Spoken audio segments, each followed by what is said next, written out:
Та й удостоите танишмаме, да мъкане да слишмаме на като момент ли оставите. Ама баш така. Пусти ма. Само не. Добро утро, здраво на сите, Тандерува. Дозволете ми да ви се обратам на првиот школски ден на кој ја доаѓам. Посебно ми е драго што доаѓам во училиште во кое далечната 1971 година и јас сум запишал прво оделение. И сега кога ги гледам нашите мали и убави дечиња, не ми се верува дека и ние во таа година сме биле толку мали и толку убави. Имам сосема накус од 2-3 кратки пораки за дечињата, за родителите и за наставниците, односно нивните учители. Прво, сакам да се обратам на учителите од директорката па до последниот наставник, односно учител. Децата мора да го добијат знаењето кое ќе им треба понатаму во животот и тука попуштање нема. Значи, петките мораат да бидат заслужени. Вие тоа го знаете, најдобро да го правите и не сакам да ви давам никаков совет во таа насока. Меѓутоа, сакам и вас да ве замолам, а тоа ќе го направам исто и со родителите, да не бидете премногу строги со нив. Че петките мораат да бидат заслужени, меѓутоа дечињата треба да имаат малку и слободно време и додека се во училиште, за да не го чувствуваат училиштето и вас како нешто наметнато, туѓо или не да е Боже страшно.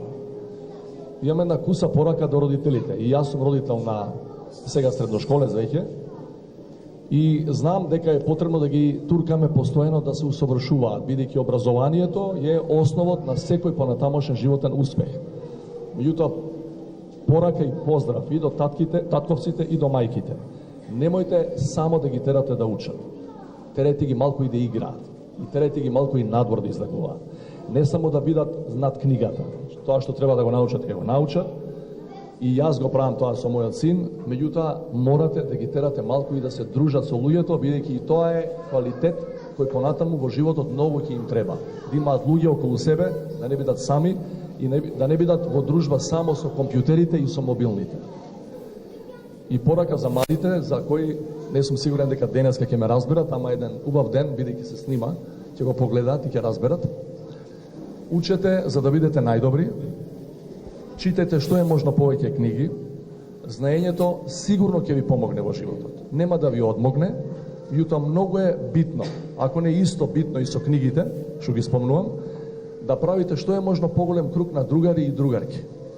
Затоа што во животот човек секогаш е поуспешен и посреќен ако има повеќе другарчиња и пријатели околу себе.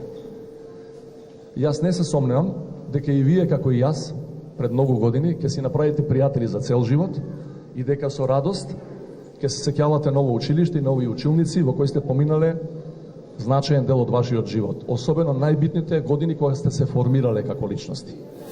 И сакам да ве поздравам уште еднаш, да ви посакам голем успех, да имате само петки, да се дружите и бидејќи ова школа е и било и порано и сега е мултиетничко, сакам сосема една куса порака на крајот за сите вас.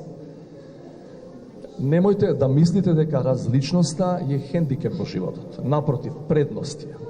Тоа го знаеме сите, живееме во таква држава, ова е таква општина, сите околни општини се мултиетнички, ова училиште е такво, мојата улица Ферид Бајрам е таква, сите мои комшии беа од различни националности уште на времето, од различни вери. Тоа нека не ве попречува да правите другарства и преку етнички линии. Само така можете да бидете исполнети и среќни и кога ќе ви затреба некој пат во животот, макар добар збор, ќе го добиете од тој што е најблиску до вас. Сосема небитно дали е македонец, албанец, турчин, ром, влав, србин, било што. Со среќа уште еднаш и да се видиме по некоја друга убава прилика. А сега ќе останам уште малку тука да погледам што сте ни спремиле. Ви реков дека имате многу убава приредба направено за нас. Чао.